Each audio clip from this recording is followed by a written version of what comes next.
de Turón es bastante simple, porque digamos, tuvo una estabilidad a nivel accionarial, a nivel de propiedad,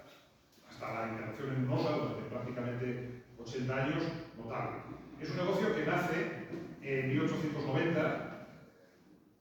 ya en el ocaso del siglo XIX, vinculado a los dos personajes que tenemos aquí, entre otros, no fueron los únicos, pero sí los más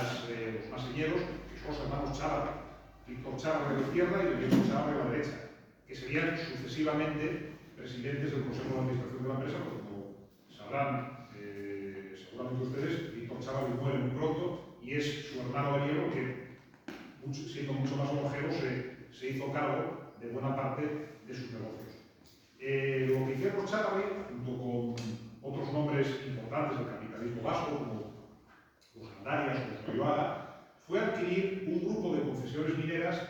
en la zona media y alta del Valle del Turón. Unas concesiones mineras que habían sido otorgadas ya a mediados del siglo XIX, que estaban, digamos, taponadas en la zona baja del valle, en el extremo oriental, por un negocio minero muy próspero, del que nunca se hizo una conferencia aquí, pero estaría bien de hacerla, que fue Minas de Figaredo, no por tanto por su importancia ferroviaria, sino por su importancia empresarial como una muestra muy rara, como una rara avis, de un capitalismo puramente local, ¿no? Aquello que se dice el hombre hecho a sí mismo, que es la familia de la saga de los Fernández Martínez de Vega o los Figaredo, ¿no? Entonces, esas concesiones habían pasado por varias manos, sobre todo de grupos franco-belgas, con fines meramente especulativos. Yo sostengo que no hay una explotación a ningún nivel del coto minero de Turón hasta 1890. Lo único que hicieron fue quizá una labor de investigación y ir pagando el campo. Entonces, son los Chávarri los que adquieren esas concesiones muy amplias, constituyen la empresa en Bilbao en 1890 y empiezan una preparación del yacimiento que es bastante rápida, porque tenían unos recursos financieros muy importantes. Tan rápida que en el año 94 más o menos, transcurridos 4 años desde la fundación de la empresa, empieza ya la producción de uña. Una producción de uña que va destinada fundamentalmente a abastecer los negocios siderúrgicos del entorno de los Chávarri. Es decir, estamos ante una integración vertical del negocio. El Chávarri explota minas de hierro en diferentes puntos del norte de España y en otros lugares más alejados de la geografía del país, y le faltaba una buena fuente de carbón sobre todo silúrico. Y para sacar ese carbón, Ulleres de Turón va a ir gestando una red de ferrocarriles, lo que se llamó de una manera muy gráfica, pero muy acertada, un transporte en cascada. Mediante, primero, aquí voy a empezar por el final, digamos, siguiendo un orden geográfico, no de producción de carbón. Primero, una serie de trincheras y planos inclinados, después un ferrocarril de vía de 60, con esas trincheras por el fondo del valle, hasta la cabecera que se establece en la cuadrilla, lo veremos, y finalmente un ferrocarril de vía ancha que desde la cuadrilla y bajando por el Valle del Turón, una construcción que, bueno, presentaba una dificultad, sobre todo en cuanto a muros de sostenimiento y puentes, pero bueno, iba siguiendo el valle, como ven en este plano, desde los lavaderos, aquí la cuadrilla, unos 3 kilómetros de recorrido, hasta llegar a la vega del río Caudal, una vez el Turón desemboca en él, y enlazar en la vega del Rey Castro, que tenemos aquí, con la línea principal de la Compañía Norte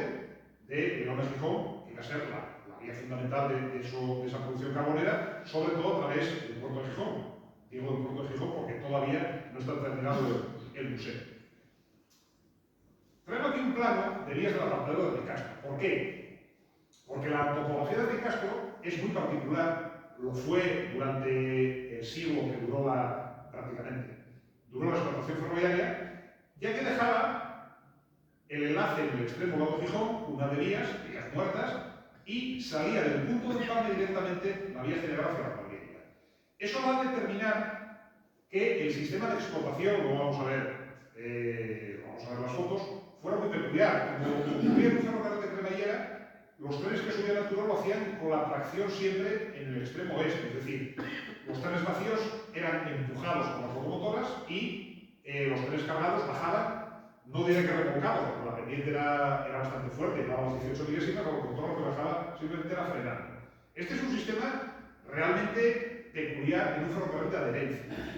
que tiene que ver, yo creo que sobre todo, con la topografía original del apartadero de Ricastro y, evidentemente, con una razón de seguridad. Era una línea de, como digo, de mucha pendiente, 15-18 milésimas prácticamente todo el recorrido, en una época en la que no hay freno continuo. Por tanto, evitar el escape de material que pueda acabar en la vía principal de Gijón, o puede acabar en un paso a nivel, en fin, podría haber una manera, digamos, de prevenir un accidente. Esta es la cabecera de las explotaciones de la cuadrilla, con una gran cantidad de instalaciones. Tenemos aquí los talleres primitivos, en los que se construyeron varios locomotores, de los que luego hablaré, los economatos, las oficinas centrales, el chalet del director, viviendas y el primitivo lavadero, que quería ser una instalación tan buena y tan eficiente que era conocida como el Chile, hasta su sustitución en los años 20. Una característica de este ferrocarril de vía ancha, tenía más 3 kilómetros de longitud, muy particular dentro del panorama ferroviario asturiano, era que no solamente daba servicio a su propietaria, a Mieres del Turón, sino que servía a varias empresas a lo largo de su recorrido. Y con locomotoras de Mieres del Turón se extraía la producción y se llevaban los suministros a terceros, que evidentemente pagaban un canon por el servicio. Uno era precisamente Mieres de Filaredo. Tenemos aquí una diapositiva de Javier, precisamente, que nos muestra el cambio de la arquera y el paso a nivel de la arquera. Esto se llamaba la arquera y no la lavandera, que está un poco más arriba, aunque el topónimo está prácticamente perdido. Este sitio, quien vaya por ahí, se llama la arquera, donde había una derivación particular hacia Minas de Filaredo. Un poco más arriba, y llegando a la cuadrilla, había otra derivación que daba servicio a una mina muy olvidada, aunque terrible todavía hoy el topónimo, que era la mina Riquera, que era una mina en realidad, yo no diría que filial, simplemente con un cambio de razón social, era propiedad de Fábrica de Mieres y mediante un cable aéreo, tenía unas tomas que yo llegué a conocer, parecían unas runas romanas, aquello, porque era un cargadero de piedra, y estuvo en funcionamiento hasta los años 50.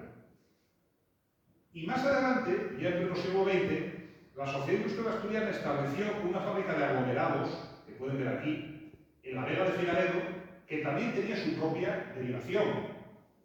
a la que Mieres del Turón supongo que suministraría algo de carbón, pero sobre todo se utilizaba para sacar la producción de ovoides y de etiquetas a través del apartadero de Ricastro, y también tenía una derivación de las costas.